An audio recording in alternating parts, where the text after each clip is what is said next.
Hi guys! ඉතින් කොහොමද? ඉතින් වෙනද වගේ මාතත් ඔයාලා හොඳින් ඉන්නවා කියලා මං හිතනවා. ඉතින් මේ උදේ පාන්දරම මං කොහෙද යන්නේ? අද මගේ ලයිෆ් එකේ මාරම ස්පෙෂල් දවසක්. ඉතින් සතුටින් මේ යන්නේ සැලොන් එකට. ඇයි?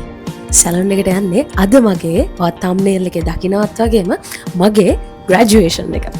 ඉතින් 4:00 වෙද්දි සැලොන් එකේ ඉන්න ඕනේ. ඒ වගේම 5:00 වෙද්දි කැම්පස් එකේ ඉන්න ඕනේ වැඩවලට.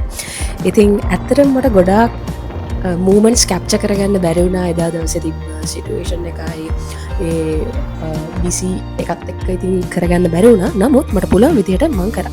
ඉතින් දැන් ඔයාලට පේන්නේ සැලොන් එකෙන් මම ඩ්‍රෙස් කරාට පස්සේ පේන විදිය. ඊට පස්සේ කැම්පස් එකට ගිහිල්ලා ෆොටෝස් ගත්තා. ෆැමිලි ෆොටෝස්, එතනින් ගිහට ගියාම ඉන්ඩිවිජුවල් ෆොටෝස් ඒ ටිකත් ගත්තා. ඉතින් ඒ ටික ඉක්මනින් කරගෙන මේ ඊට පස්සේ අපිට තිබ්බේ අපේ හෝල් එකට යන්න.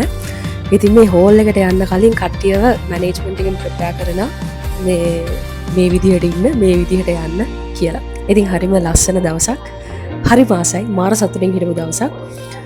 කට්ටියම හරිම එක්සයිට්මන්ට් එකකින් තමන් අවුරුදු 4ක් මහන්සි වෙලා කරපු කමිට්මන්ට් වලට ගන්න මේ ඩිග්‍රී එක බලන්න.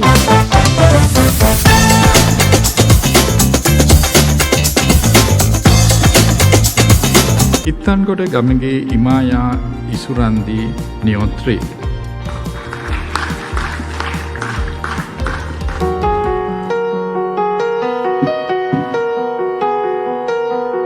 Windows down on my favorite street, sunset in the rear view, got nowhere to be. For a moment we feel like we're kings and queens, and nothing but a t-shirt and ripped up jeans. We are free, can you feel it too?